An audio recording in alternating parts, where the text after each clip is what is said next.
Hello বন্ধুরা, কেমন আছো? প্রিয়াঙ্কাস ফুড ডায়েরিতে তোমাদের সবাইকে ওয়েলকাম। আজকে কিন্তু একটা মাটনের দুর্দান্ত রেসিপি তোমাদের সাথে শেয়ার করব।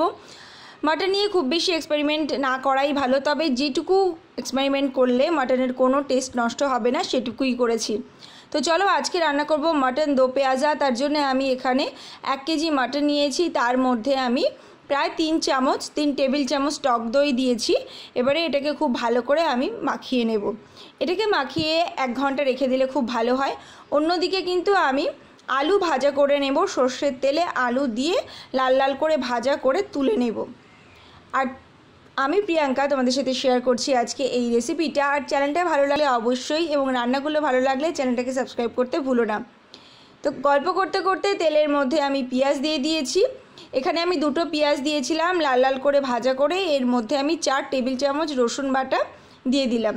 রসুন বাটাটা দিয়েও খুব ভালো করে কষিয়ে নেব, খুব সুন্দর করে, যতক্ষণ না কাঁচা গন্ধ চলে যাচ্ছে।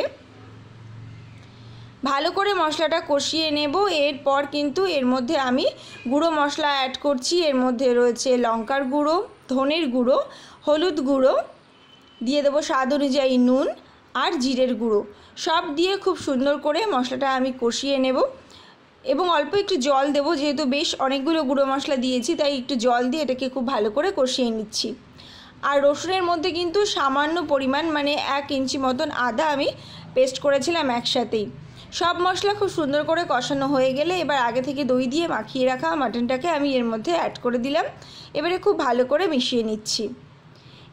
ধৈর্য ধরে কিন্তু মাটনটাকে এবার কষিয়ে নিতে হবে বেশ অনেকক্ষণ সময় নিয়ে, এবং খুব সুন্দর করে তেল গড়িয়ে আসলে তারপর আমি এটাকে সিটি দিয়ে নেব। আর এরপরেই কিন্তু থাকছে রান্নার একটা টুইস্ট, যেটা কিন্তু দেখতে গেলে অবশ্যই ভিডিওটা শেষ পর্যন্ত দেখতে হবে। এবারে অন্য কড়াইতে আমি নিয়ে নিচ্ছি কিছু শুকনো গরম মশলা। তার মধ্যে রয়েছে দারচিনি, এলাচ, লবঙ্গ, বড় এলাচ আর জয়িত্রী। তো এই মশলাটাকে আমি এবারে শুকনো খোলায় একটু গরম করে নেব, যতক্ষণ এর থেকে একটা সুন্দর গন্ধ বেরোচ্ছে। এখান থেকেই কিন্তু এই রান্নাটা একটু আলাদা, একদম অন্য রকম একটু টেস্ট আসবে। তো কিছুটা ভাজা করে নিয়ে আমি কিছুটা মশলা তুলে নিলাম, সেটা গুঁড়ো করে নেব। আর এখানে দিয়ে দিচ্ছি এবার এই কড়াইতেই ওই মশলার মধ্যেই আমি অ্যাড করে দিচ্ছি ঘি। তোমরা পরিমাণ চাইলে বাড়াতে পারো, তবে অযথা তেল ব্যবহার না করাই ভালো, তেল বা ঘি। তো বাকি রান্নাটুকু কিন্তু ঘিয়েই হবে। এবারে আমি অ্যাড করছি পেঁয়াজ বাটা। এখানে কিন্তু পেঁয়াজ বাটা দিয়েছি আমি, একটা বড় পেঁয়াজ, আর দিয়ে দিলাম কাশ্মীরি লঙ্কার গুঁড়ো। এবারে এটাকে খুব ভালো করে কষিয়ে নেব। খেয়াল রাখতে হবে কোনোভাবেই যেন কাঁচা গন্ধ না থাকে। এবারে আগে থেকে সিটি দিয়ে রাখা প্রায় অর্ধেক হয়ে যাওয়া মাটনটাকে আমি এবারে এর মধ্যে অ্যাড করে দিলাম। মশলাটা কিন্তু খুব ভালো করে কষিয়ে নিতে হবে, কারণ রান্নাটা কিন্তু প্রায় শেষের পর্যায়ে, তাই কোনোভাবেই কাঁচা মশলার গন্ধটা থাকলে কিন্তু ভালো লাগবে না।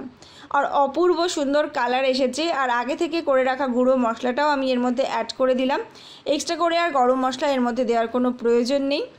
তো খুব সুন্দর একটা রেসিপি তোমরা বাড়িতে ট্রাই করে দেখতে পারো এই রবিবারে। আশা করছি ভালো লাগবে। খুব বেশি মাটনের টেস্টটাকে চেঞ্জ না করে একটু অন্য রকমভাবে মাটনটাকে খাওয়া, তবে এটা একটু মিষ্টি মিষ্টি খেতে লাগবে, কারণ 2বার পেঁয়াজ যেহেতু ব্যবহার করেছি আমি। তো এবারে এটাকে ঢাকা দিয়ে কিন্তু বেশ কিছুক্ষণ আমি এটাকে রান্না করে নেব।